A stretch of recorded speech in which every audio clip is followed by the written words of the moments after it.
What is going on, everybody? And welcome to the second episode of our double feature podcast. Today, I'm joined by a very special guest that I was really hoping to get on the show because we don't talk nearly enough. Paige, how are you? Oh, I'm so swell. I mean, yeah, you're across the pond. Well, like several ponds because you're very far A away. lot of But it's pawns. a lot of ponds. But no, it's so nice to see you and get to chat about like film because like that's how we met each other through this weird schmodown thing, like movie trivia thing we did. And I just love you and Jacob and stuff. So it's really nice Oh, that we get to like hang out and chat movies and stuff. So I'm very grateful that you asked me to be on. So thank you. I'm just glad we can make it work because with the whole time difference thing, sometimes getting people to be able to do stuff like this is a bit interesting, but we're I here. would have It's going to be I would have great. done this at 3 a.m. for you, so don't you worry. Oh, that means so much to me. Usually I'm the one having to do things at 3 a.m. So that makes me happy. Well, before we jump into what films you chose today, do you want to talk a little bit about your relationship with movies and like how you got to this point where you're at? Yeah, so I mean, for myself, like ever since I was younger, I always found cinema and films like an escape. I can't talk right now. Escapism for like reality in a sense. Like you find yourself in a whole new world when you're watching a film, and you just feel like you're in it, and it just like you leave everything else behind when you turn on a film or when you walk into a theater in a sense like that, and like that's your primary focus, and that's why I've always like been like a movie nerd per se because I've just loved being able to watch a film and just feel immersed within it and just like feel like I'm there. Dude, when I was younger, I had Star Wars like bed sheets. Like I wanted to be a Jedi. Like I wanted to be Luke Skywalker. I know I'm a chick, but guess what? We finally got Rey. We got a female Jedi now. Leia was a Jedi. Like I don't know. I just always loved film and like what it can bring to us, and this the storytelling of how it's so relatable, and you can always find one way or another to relate to a story or a character or anything for that matter. And I just love movies. Yeah, I'm right there with you. I grew up like one of the first gifts I ever received as a kid was the original trilogy box set, VHS box set of Star Wars. So I was always sitting there wanting to be a Jedi and be part of that whole world. So I totally get that. It was also my entry point into loving movies, which I love because you hear that from guys a lot, but the girls were there too. We were also there wanting to be the Exactly. Jedi's. I got two Star So Wars tattoos for a reason, guys. Like the so rebellion and the Jedi were my are like my found family. They're my uh, cinematic family. So yes. Absolutely. With movies, is that is character kind of the thing that draws you to a specific movie, or are there elements that kind of jump out to you more about movies that speak to you personally? honestly, for me, it's more of the storytelling aspect of for me, it's like for me, story comes first. Like characters are there to serve the story, and actors are there to serve the characters. I guess is like the best way to put it. So for me, it's always like story telling comes first within it, but it's also a style. So I'm when we kind of go into discussing like what I picked today for my double feature, it's all about style. These are like two of my favorite directors. They're very unique with their storytelling. A lot of like dialect conversations within these films. But with that, it comes the whole surrounding of the characters of how you can kind of relate to someone. And I feel like for me, that's the biggest thing when I watch a film. I try to find that character within it that I can relate to some sense or kind of understanding like where they're Yep. coming from. Yeah, So for me, for it's like sure. storytelling, style, and definitely character is like the biggest thing. That makes a lot of sense with the films we're going to be talking about today, Oh for sure. Before we jump into that, though, are you typically a double feature person? Like, are you someone that'll sit there and watch movies back to back? Typically? Honestly, yes. Okay. I will say, well, usually it's funny because usually when I'll do it, it's definitely during like I'm a huge like horror girl, and it'll be actually funny because today I didn't really pick horror films, but one of the films I did pick is kind of like a horror-esque film in a sense. Um, but for me, it's very much like horror films is where I'll like go into like double features of like kind of having to pair things together in a sense. So for me, it's like the Halloween season is like my go-to every day in October is like how I do it.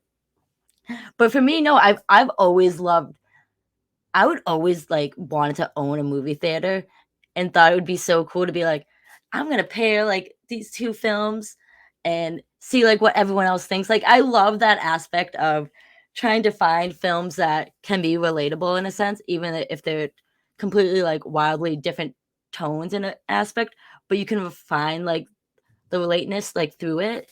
So I mean, yes, to answer your que to answer it in the short term, yes, I do.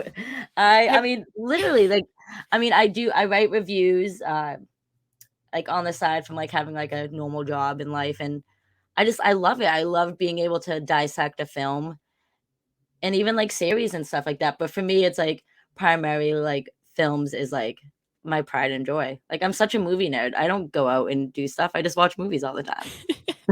I mean, same actually. When I'm going out, it's to go to a movie theater to watch more movies. So Yep, I exactly. totally get you there. So You you can kind drink of while you're at the movies or before, but yeah, exactly. that's pretty much what I'll do. Maybe I'll get a drink beforehand, but I'm going to the movies. If I'm out, it's because 'cause I'm getting a drink to go to the movies beforehand, so So you kind of touched on it before, but do you want to actually get into introducing the films you picked and what led you to make that decision? Because I know you were going back and forth between a couple of decisions, and this is where you landed. I was. I mean, you probably would've been so proud if I picked, like, Elvis and Blonde. Those would have been crazy double features, but I feel like those would have been great for you if I chose those. But yeah, for me, I like to title this double feature the Double Ds because Yes. what I picked today was Dazed and Confused and Death Proof. And before everyone goes, wait a minute, those make no sense going hand to hand. Yes, they do. Because Dazed and Confused takes place obviously in 1976, but in Austin, Texas. Also, on the other hand, Death Proof, the first half of the film, takes place in Austin, Texas. And they have very similar vibes because of how Tarantino and Richard Linklater tell their stories is especially with these two films, they're very dialogue heavy within the characters. And it's just those are some hangout films, man. You want to like hang out and chill with your buddies. Like these are the films that you put on and have a good time. They are. They both have that same vibe. They're both so stylistically unique. Like they're so distinct in what the story is trying to do, in who the characters are, like you said, in the dialogue. And watching them back to back. So I hadn't seen either of them before, and watching them back to back was really interesting because it gives you it really forces you to think about why they do pair well together, even Mhm, though they're such different movies. Do you mhm. have an order that you think is the right way to watch these movies? So it's funny. I watched them both ways. I was like, all right, I'm gonna watch Death Proof and then Dazed and Confused, and then I'm gonna watch Dazed Confused and Death Proof. For me personally, I think the better way to categorize it is to put Dazed and Confused first, and then Death Proof, just because it's kind of with Dazed and Confused, it's kind of graduating into like adulthood in a sense, and Yeah. in a sense, you're partying in the woods and Dazed and Confused to being at the Texas Chili Parlor, like partying with your friends, kind of in a sense. So you're kind of graduating to like that atmosphere, and that's why I was like, yes, that's the way I have to do it because Dazed and Confused is just such like a teen, like the ultimate teen movie, and it's so like character driven and just like a hangout film. And that's very similar to kind of what Death Proof is. Like you're going into it, you're hanging out with friends. Like literally both scenes start off with people in the cars. And like it's just and then also at the end of Death Proof, it says the end and it's kind of like, yeah, like we did it. Like so that's why I was like the end credit where it says the end. I was like, that's how you gotta end it, kind of in a sense, to make it perfect. No, that's fair. I definitely did it the other way around, just because I did Death Proof first and then Dazed. Just I don't know why, I just kind of did it that way. What did Um, you think what, when you watched it like that? so I definitely think I probably would have preferred it the other way around, just Mhm. because Dazed is a lot more laid back to me. It's a lot more chill. It It definitely is, doesn't yeah. it doesn't necessarily have the ups and downs that Death Proof does. Mhm. It's very much more. I think watching Dazed would have kind of eased me into things, and then Death Proof would have been like that exclamation point to kind of end it with. But that being said, I didn't I didn't dislike watching it this way. I just think it's interesting to go in without really having any perspective and just kind of see what happens because that's what I did. Mhm. Um, is there a movie between these two that you like more than the other? Would you consider one to be more of a favorite, or you can't choose? Ooh, I mean, that's hard. So, Louis Tarantino is my favorite director. So, it is really hard to like, and Richard Linklater is probably in my top 5 or 10 as well. So, it's really hard for me. I mean, I just recently just got a Death Proof tattoo.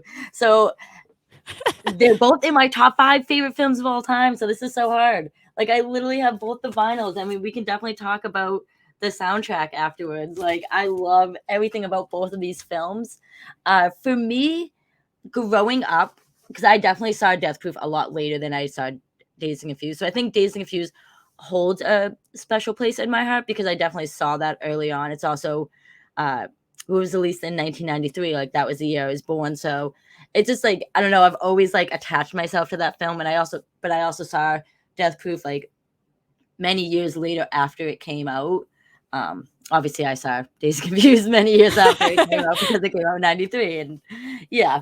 But I saw Days Confused first, and I think that's one of the first films I saw that made me like really interested in film because it's a day in a life, and I really love films like that.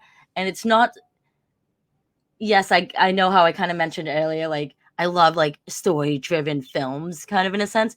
But this film, it really is story driven. A lot of people might not think it is because it is a hangout type film, but it really is. It's kind of like sticking it to the man, kind of in a sense, and not letting what society expects you to be, but to kind of come forth to who you are. And I've always stuck with that kind of in a sense that like do what you want to do because you want to do it. Don't let someone tell you have to be the way you are to be a certain way or something like that.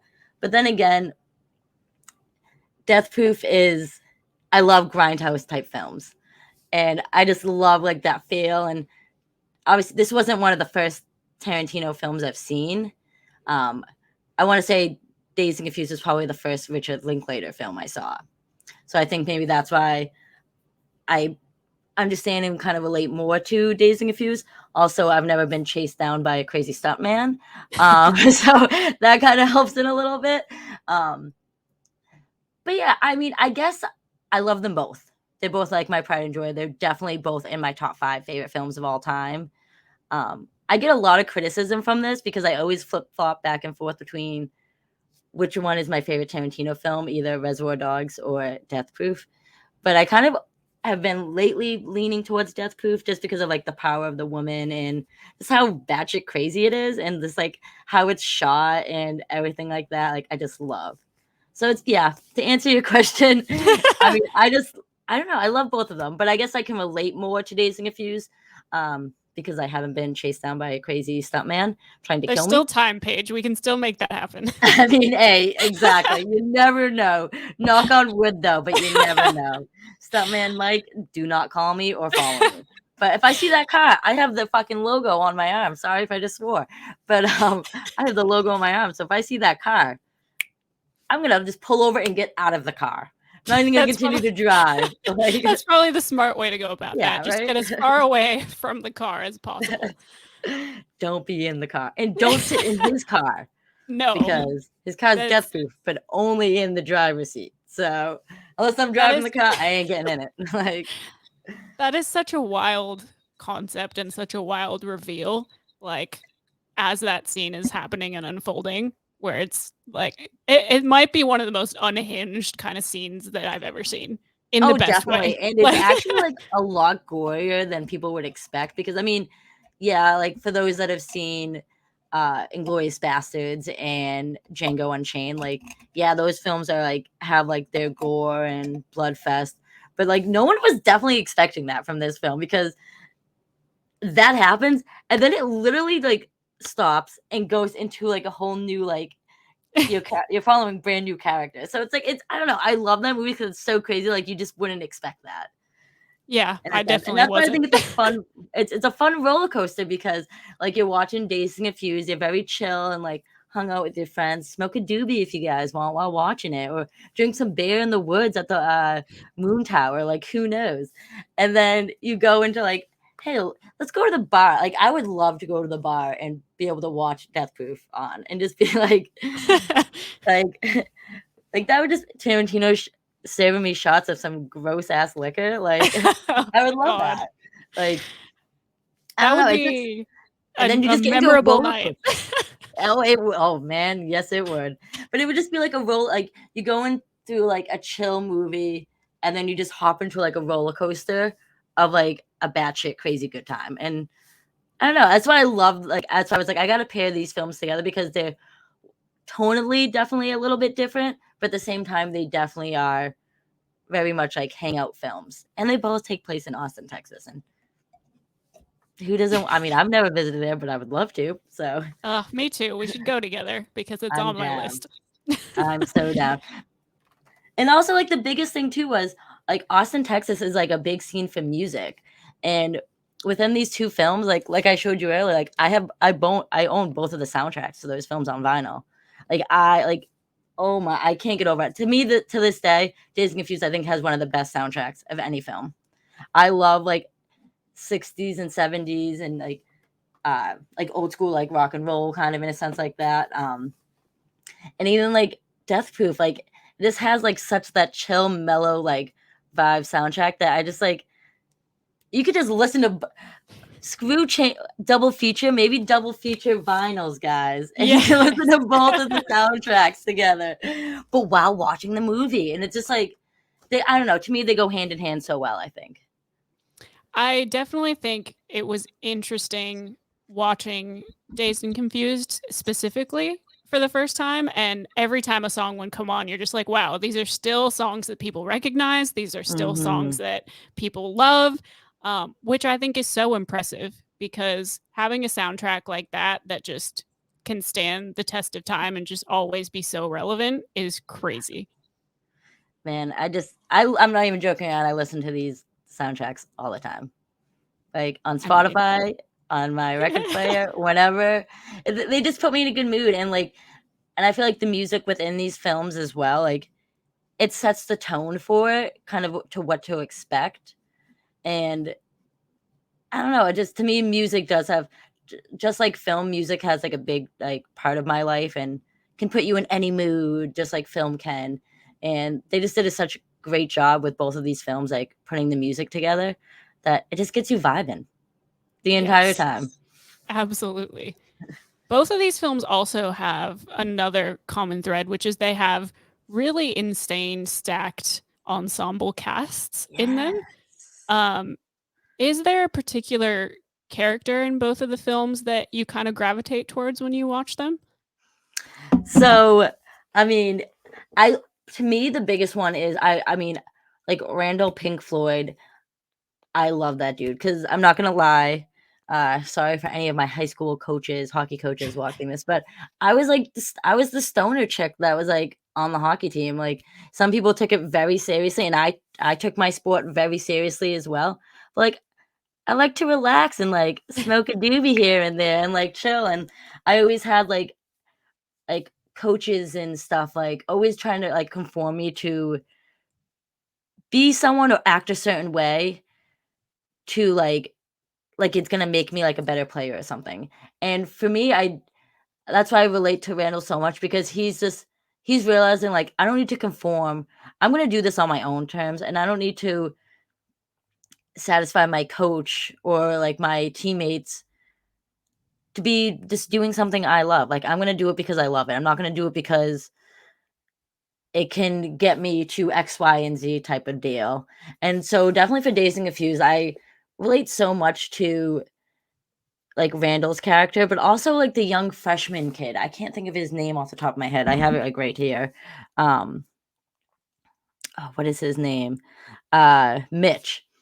That kind of like Pink takes under his wing a little bit. Just because I remember like my freshman year of high school, like I did cross country my freshman year. So like that was obviously like the preseason of that was in the summertime. So it was before I even like started high school kind of.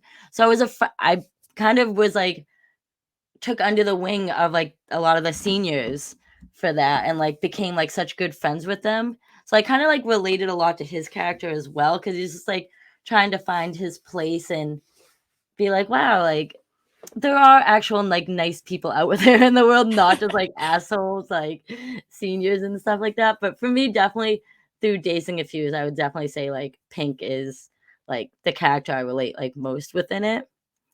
And with Dazed and Confused, I mean with Death Proof, oh man, for me it's funny because I would love to say, like, I'm Zoe Bell's character.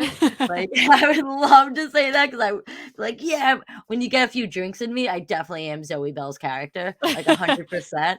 But, like, sober-based style, I definitely think I am more along the lines of, uh oh my god, Rosario Dawson's character, kind of in a sense that, like, she's, like, a very, like, laid back one that, like, just is, like, kind of just, like, what the hell's going on, guys? Like, someone be upfront with me. Like, no one ever wants to like tell me what's actually going on. I feel like, so like I relate a lot to her character because she's just like very like she's the chill, laid back one out of like the group of those girls in the second part of the film, at least. But I mean, I would love to relate to Zoe Bell's character if I could because she is just so damn cool. I'm definitely not Kurt Russell. I drive Jeeps. I do not drive nice, cool ass cars that are death proof. Even though Jeeps I consider death proof. Um, but yeah, no, I just don't going around like killing people for fun or trying to run them off the road. I mean, So but yeah, I mean, I just love all of those characters so much. And I would say from like the first half of Death Proof though, I like relate a lot to Jungle Julia's character a lot. Only because I used to work in radio. So and obviously she was like this big guru like DJ out in Austin, Texas, which I just thought was so cool and like empowering. Because the first time I saw Death Proof, I mean, yeah, Death Proof was probably in like 2016 and that's when I started working in radio. So I was like, "Oh, this chick is so cool. Like, if I ever get to like be like a disc jockey, like, can my name be like Jungle Paige? Like, how will this work out? Like, well, I could just change it to Jungle Julia. I don't know if that's copyrighted though, but but there's a no, that's character for everyone in these films. Definitely 100% agree with that.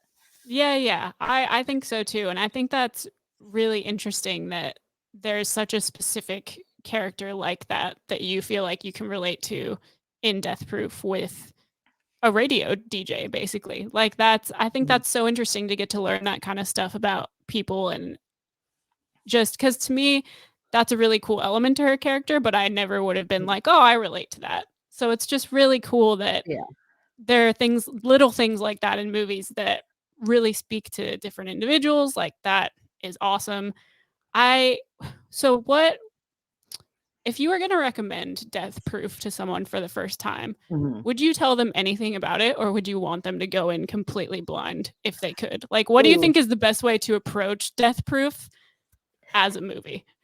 For me, like personally, what I would say is definitely is like so a lot of people like outside of like our movie like sphere don't kind of know what like when you say like it's a grindhouse film, which is Yep. kind of like a gritty film, which I flippin' love. If I could direct a movie, that's how I would seriously, that's how I would direct it, is grindhouse style.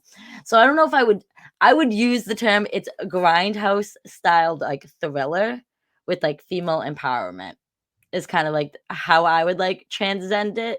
But I would honestly, my realistically, I would just say to them, like, buckle up and enjoy this bumpy, wild ride because safety is sexy, and that's why you should always wear your seatbelt, people. Like, those are my clues that I would give away to people that haven't seen Death Proof. And it's a hidden gem. I think it's really underappreciated. I don't think enough people have seen it out of Tarantino's filmography, and I highly recommend. Yeah, I definitely when people bring up Tarantino, it's not one that I hear people talk about a lot. I do Mhm. feel like it's one that kind of goes under the radar. And even when it gets brought up, people don't really talk too much about it. So I hadn't really like when I'd heard people bring it up, no one ever really talks about it. So I didn't Mhm. really know what I was getting into with watching it, other than being familiar with Tarantino's style, because I've seen quite a few of his other Mhm. films. But I think this one's actually very unique. I don't think it's like a lot of his other films for a lot of reasons. Like it Oh, fits with yeah. his style, but it feels very singular. Like it feels like it's kind of out on its own little island. I definitely agree with that, and a lot of people, if they ask me, like, "Well, what other film would you, like, relate it to within, like, the Tarantino, like, universe? Like, which other film could you, like, relate it to?" And for me, honestly, it would probably be, like, Reservoir Dogs, because I feel like the film is very, like, dialogue heavy. It doesn't really take place in many different locations besides, like, the different kind of, like, the 2 or 3 different bars that they're at, um, or diners. So, like, for me, it was kind of more like these films are more character driven than, like, story driven, and that's why with, like, I don't know exactly how to put it into terms, like, it's a hidden gem because a lot of people do he does these big, like, ginormous, like, films in a sense, but they're also, like, very all similar in tone, and I just feel like this film kinda got pushed under the rug because then again, it's a double feature with with a Robert Rodriguez film, Planet Terror, and so I Yeah. feel like a lot of people kind of don't even associate it with his filmography in a sense, and I gotta say, it took me the longest time to find Death Proof on Blu-ray that wasn't the Grindhouse feature.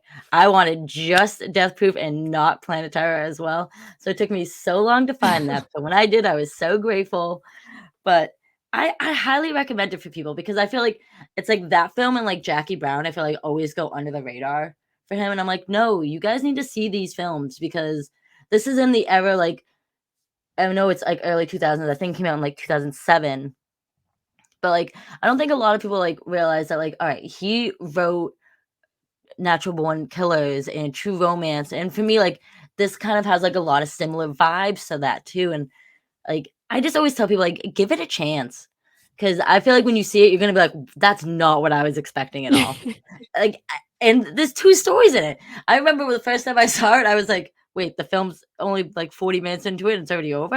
And I was like, "Oh, okay, now we're picking up with the actual, like, characters that we're gonna be following." So, like, it's like I always said before, buckle up because you're in for a treat, I think, at least. Yeah, it's definitely a buckle up and get ready kind of movie Yeah. because it takes you on quite a journey. And I think it has the perfect poetic kind of ending as well. Like, I I love it. love the ending. That's one of my favorite endings to all movies. If anyone follows me on Twitter, you'll see, like, my I don't know, like, the head frame thing in on my Twitter, like, that's the background where it says "The End," and it's, like, girls, like, jumping up in the air. It's the end of Death Proof when they beat up, Kurt Russell, like, Yeah. stuntman Mike, like and I just, like to me too, I'm not, like, a car head at all. I love cars, but I don't know anything about them besides that they're pretty and they look cool and stuff like that.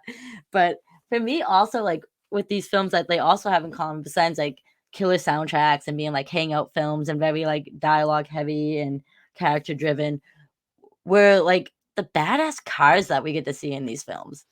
Like, oh, it just, like even though, Death Proof, like, takes place in the 2000s, like, it brings me back to the vibe of being in the '70s again because they're driving, like, a Dodge, like, Vanish. It's like a '71, like, Dodge Vanish. Like, that's the whole premise of, like, the second part of the film is them going to test drive this car. And I'm just like, "Alright," and, Dazed and Confused, uh Matthew McConaughey drives this dope ass car. Like, they're always in cars. Both movies take place a lot of time in the cars.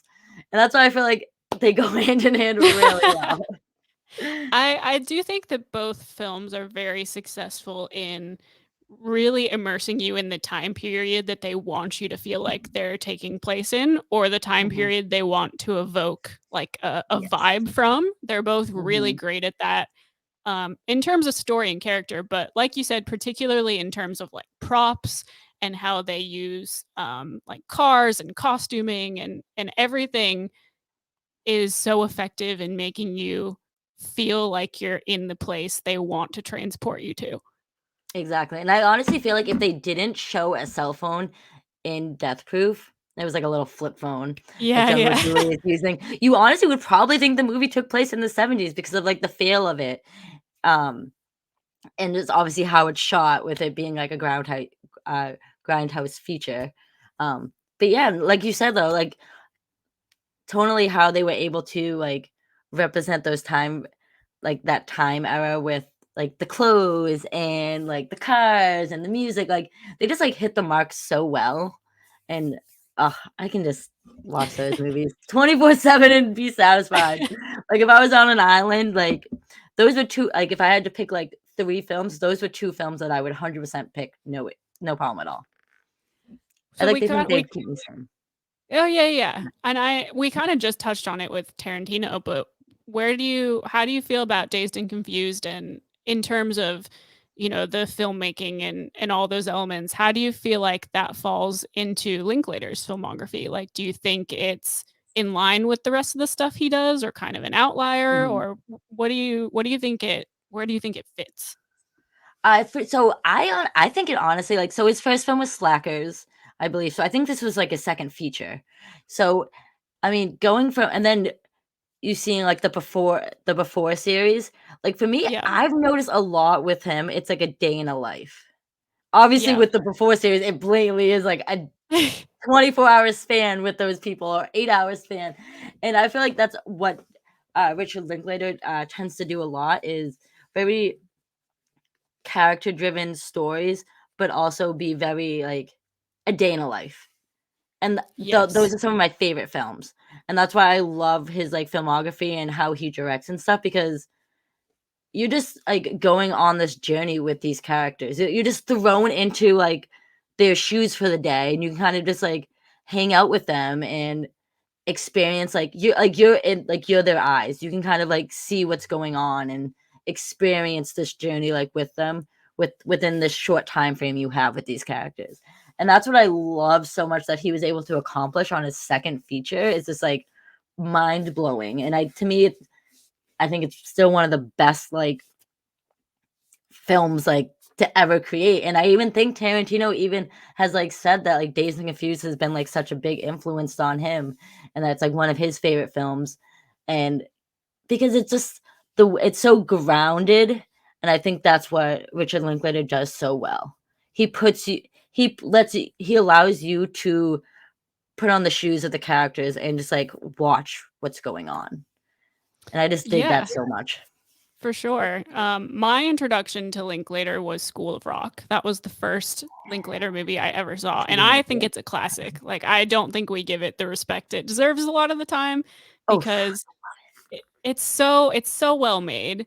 The casting is perfect. The tone mhm, is perfect. Like, it's again, it's a day in a life kind of movie where you just get to spend time with these characters and you just get to live with them and you get to be immersed mhm, in their world in such a grounded way. And I think, there's a lot of reasons why it's stood the test of time, but I think it's just so well made overall that it's just always going to stick around. And I think that's something that Linklater does really well. He understands how to make a movie in terms of making the world and the characters and mhm, the story all feel so personal and so relatable. I mean, that is one of the reasons why I think Apollo 10 and a half is fantastic as well, because it's so personal to him but it's so relatable to everyone else. As someone who didn't experience the 60s or the 70s at all, I mhm. watch the movie and go, "Oh yeah, for sure. Totally." Exactly, yeah, like I said before, like, you're stepping into these shoes, and he immerses you so well with understanding kinda what's going on and such like that, and I just, like, love all of his films, the way he's able to kind of like you said, like, be so grounded and immerse us within film, like, his films. It's like a honestly, it's like a breath of fresh air. And then with Tarantino on the side, it's like, hold your breath and see how long you can hold it because it's gonna be crazy. Like, so that's why I kind of love it because it complete like tonally completely different, but at the same time, like both mesh together like so well, I think, because yes, they can be so different, but they're also so similar with like the dialogue driven and kind of like the day in the life. Both of these films are a day in a life within Yes. each like story that you're presented within them. And that's some of my favorite storytelling is like I don't need this big draw of who these people are or what's going on. Like give that to me within like while we're watching these characters take this journey. Like I don't need a whole backstory. Like I just want a good storyteller should be able to immerse us within kind of what's going on with these characters within like the first like 10-15 minutes of Yeah. meeting these characters, like who they are, what are their motives and stuff like that. And that's what I think both of these films do so well with these stacked ass casts. Both of these films have crazy cast and I just can't get over it. And one Yeah. thing I noticed while watching these films, I was like, dude, I can play 6 Degrees of Kevin Bacon with both of these films, and they all lead to Kevin Bacon. I mean, Kevin Bacon. Oh my God. Kevin Smith. See, Kevin Oh Bacon's on my my god. mind, man. They all lead to Kevin Smith, which is like bizarre because you have like Ben Affleck and Dazed and Confused, and you have, and then on the other hand, you have obviously like Rosario Dawson, like, Yeah. and oh, who's the other person in his films? I'm trying to think. I have the list right in front of me. But then you also have hold on, let me pull these up. I got them right here. So from Dazed and Confused, you have obviously Joey Lauren Adams and Ben Affleck. And then from obviously from Death Proof, you have Rosario Dawson. And like right there, like boom bang, they all lead to Kevin Smith one way or another because they've either been in Clerks or they've been in like Chasing Amy or like they all mesh together to lead to that man. So on that, I'm gonna put you on the spot. Is there a Yeah. Kevin Smith movie that you would add to make this a triple feature that you think would fit well? Ooh, that's a good one. I would say, honestly, I would probably go with I have two in mind. So I'm gonna maybe Okay. you can help me narrow them down. Have you All seen right. so my favorite well, yes, my favorite Kevin Smith film is Chasing Amy. Have you seen Okay. Chasing Amy? Yeah. Okay. So it would either be Chasing Amy or probably I think Clerks 2 would probably go better hand in hand with this, Okay. like, double feature, just because it's a day in a life of these characters working at this restaurant, and one of them is about to take this, like, next chapter in their life. And kind of what both of these films kind of are, like, they're moving on to the next chapter of their lives, at least with Dazed and Confused, it's them going to the next chapter of being seniors. Yeah. And with Death Proof, it's at least for the second half, the second ladder of the film is they just finished production on this film, or they're on vacation from about to be finishing a film. So they're about to be leaving their group of friends to go work on their next chapter of their career, kind of in a sense.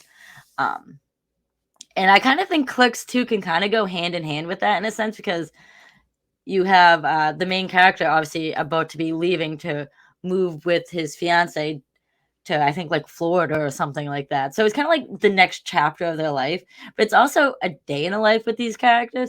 And I mean, you got some crazy ass dialogue in that film, but it's definitely dialogue heavy. That's for damn sure. So I There guess you go. I think I would pick Clerks too. Do you have one that you would pick to kind of go with them or? I mean, I think Clerks 2 is a pretty good choice just because you're right. It does have those kind of elements that we've already talked about. Um I think that's probably the choice to be honest. I Like would love to that's say Dogma, but that would not work at all with this. no. But yeah. I mean, it you could be like, "You know what? Screw it. This is my triple feature and I'm picking it anyway. I don't care." Exactly. You know what? Because you get the angels and the demons kind of in both terms because Dazed and Confused are just like these young innocent people. And then you have uh Kurt Russell, on the other hand, who's the blatant devil of everything, kind of merging into one. So Oh god. Yeah. That would be a very interesting triple feature, I'm not gonna lie.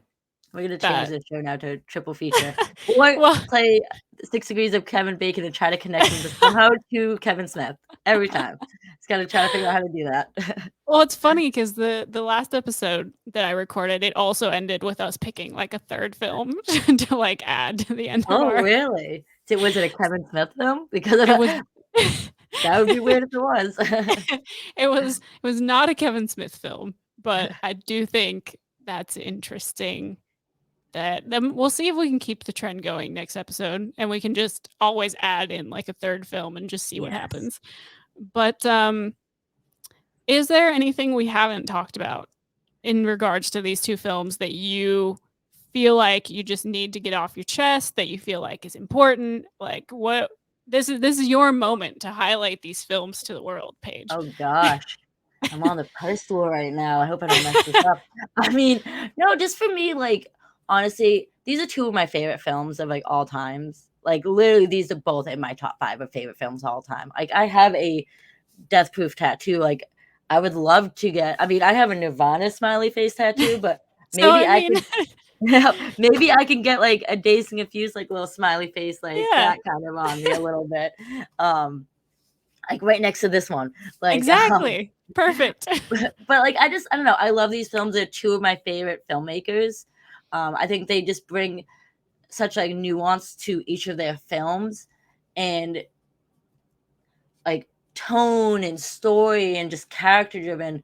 To me, I love kind of dialogue heavy films. I know a lot of people don't, but also, like, you just get to hang out with these characters, and I think that's what I love so much about these films is it's like a journey to hang out with your friends.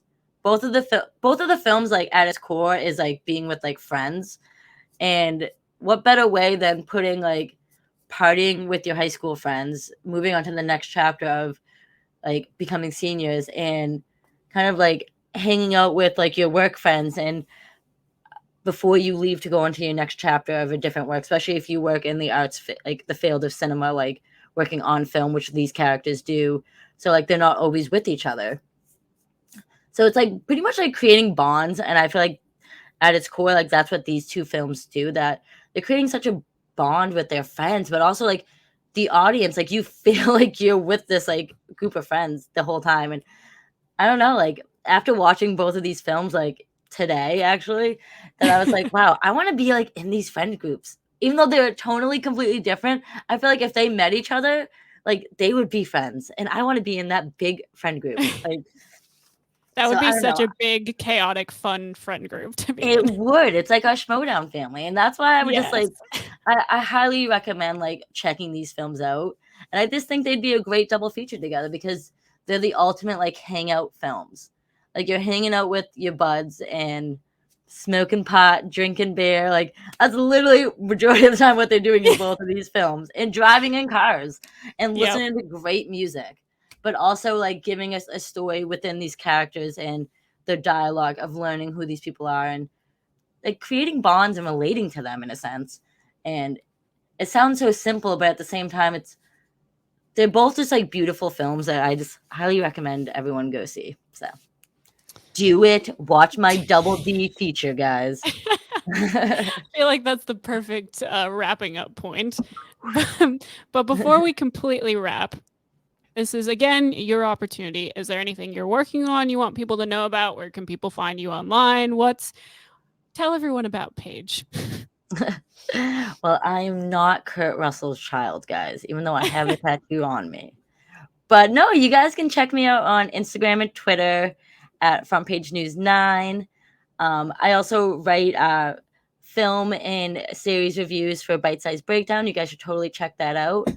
And hopefully Taylor will have me back to do more fun little things like this because I could ramble all day about creating double features. So thank you. I want to take this moment to say thank you, Taylor, for coming up with this such Aw. great idea and getting us together to hang out. So thank you. Well, like I said, I'm glad we could make it work. We can definitely do a part 2 of this down the line because there are just endless double feature possibilities Yeah. to be I talked already about. told you what I was gonna my other choice was, so we'll do those ones too. So Exactly. Exactly.